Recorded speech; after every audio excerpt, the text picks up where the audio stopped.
The King of Thieves rode in with a vengeance in 2022, a bone to pick with the people of Ajeromy and a mission to steal the hearts of viewers around the world. It succeeded on both counts.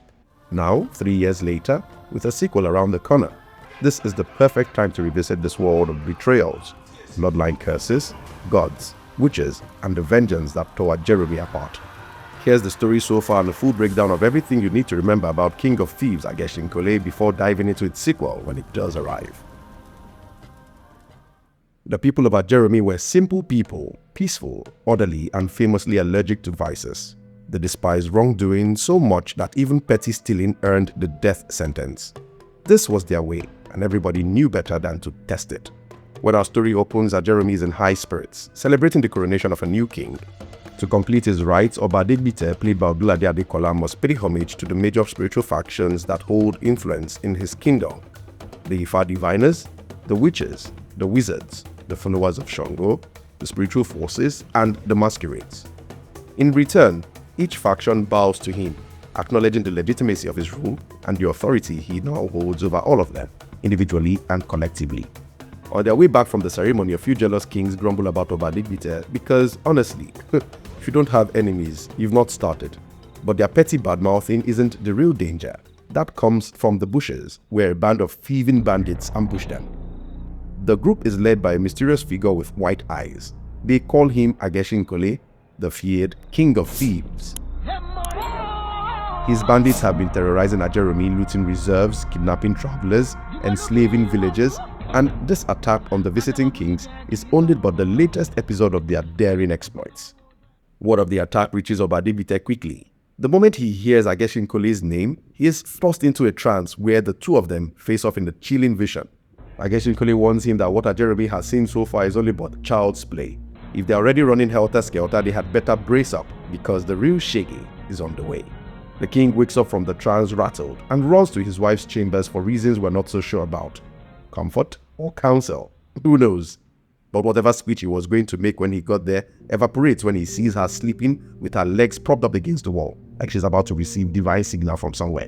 The next day he tries to explain what he saw, but she calmly gaslights him, insisting that there are bigger fish to fry and that their marital concern could wait. Elsewhere in town, we meet Oguntade, played by Ibrahim Chatta. This is a man we are spoon-fed with enough details to reach the conclusion that he is a kind man to a fault. He gives the only game he hunted, a whole guinea fowl, to a struggling widow instead of bringing it home to his own family. His wife, Aribi, is not built for that kind of charity. Upon learning of his act, she tells her husband point blank that she has washed away the leftover soup, and unless he brought home an elephant to make up for the guinea fowl he gave away, he was gonna have to fast. Meanwhile, Agesinkole escalates his reign of terror. He strikes the marketplace next, sending the kingdom into full panic mode. Desperate, the chiefs summon the hunters led by Oguntade. Hunters are usually backed by Ogun, the god of iron, and feared for good reason. But the hunters of the kingdom aren't moved. They refuse to intervene, reminding the chiefs that they aren't hired killers. If anyone was to face Agesinkole, perhaps the big talking chiefs, or even the king himself, could go lead the charge. With the hunters out, the kingdom turns to Shango, god of thunder and fire. He appears in his full wrath until Agesinkole reminds him of their existing covenant, and instantly, Shango's attack fizzles. We then meet Abbeundi, played by Lateef Adedimeji, a man whose mouth is bigger than his abilities. While playing Ayo with his friends, he boasts loudly about how he'll crush Agesinkole like an egg given the chance. And days later, that chance comes when the chiefs summon all the young warriors of the land for their help. Abbeundi demands outrageous payment packages to do the needful. It is cash-out season, he knows, and he intends to milk it for all it's worth. With all of his requests met, Abbeundi marches out with the full zeal of a warrior, which he feigns with great courage, to his credit. The only problem is that he underestimated Agesinkole's powers, or perhaps it was his own might that he overestimated, and he lasts merely a few seconds when Agesinkole devours him, literally with the same ease he used to swallow the swarm of bees sent at him earlier. Now truly angered, Agesinkole declares war. He storms Ajeromy in a violent whirlwind, killing anyone unlucky enough to cross his path, including the children of one of the high chiefs. During all of this, the queen keeps brushing off the king's fears and suspicions. To her, Agesinkole is only but a trivial nuisance. But something feels off. Even the king senses it. And soon enough, the truth comes out. The queen is a witch. She ventures into Agesinkole's hideout to confront him directly. They exchange fiery monologues, and Adekola responds like performance. But Ajeromy gets the upper hand, overpowers her almost easily, neutralizes her magic, and shoots her in the leg before sending her back home. Screaming as she arrives, the king rushes in and sees the injury, and the truth finally slips out. Gaslighting cannot save her here. Not long after, an Ifa priest named Ifaguri arrives with a Ek Machina-like message that serves more as infodump for we the viewers than useful for the people of Ajeromy. To solve the crisis at hand, the king must consult Ogo, the god of iron, once more. That is it. A very simple message, an important piece of law and information, and Oba Adekola does nothing with it. Following this, a temporary calm settles on Ajeromy, but it doesn't last. The prince, an only child, ignores his mother's warning one day, and unfortunately, this day of all days that he decides to go out, he runs straight into Ajeromy and his bandits, and he's killed, plunging the palace and the entire community into grief and pushing the king into reckless desperation.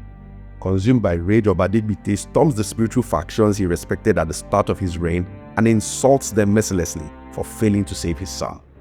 They take the abuse quietly. But in the next scene, as you'd expect a bruised dog going to go save its face at the marketplace, they prove their power as their armies unite for a massive showdown with Ajeromy in an open field. It is one of the best moments in the film, showing the spiritual faction in real action and Ajeromy's dominance, and hinting that his mission may be more justified than it seems. Meanwhile, Odunlade's domestic troubles evolve. A diviner reveals that his wife suffers from the same deadly spirit of jealousy that killed her mother, and she must undergo cleansing with a sacrificial antelope. Out of time and options, Odunlade steals an antelope, forgetting he lives in a kingdom that executes thieves. Now, I'm going to digress here a bit to say that this felt out of character for this guy. Even though we didn't really know much about him, but somebody so kind had no reason to steal for this, only other than that the script needed him to do so. He is dragged to the palace for judgment and sentenced to face Ajeromy in battle. Essentially, a death sentence for him, and a convenient excuse for the film to bring both parties who have been divergent all along face to face. What the kingdom didn't count on was Odunlade's mother's ties to deep ancient spiritual powers. She buries her son for 7 days, fortifying him with powers even the witches and wizards didn't anticipate. When he finally confronts Ajeromy and his crew of merry bandits, he cuts through them with frightening ease. Ajeromy himself remains unshaken. In the heat of their battle, Ajeromy reveals the truth. He and Odunlade are of the same bloodline. His real name is Adeoye, and everything he has done to Ajeromy so far is rooted in the betrayal that destroyed his life. And with this, we enter a flashback. Oba Adeoye was beloved by the people and the rightful heir to the throne, but greedy chiefs conspired with another prince to remove him.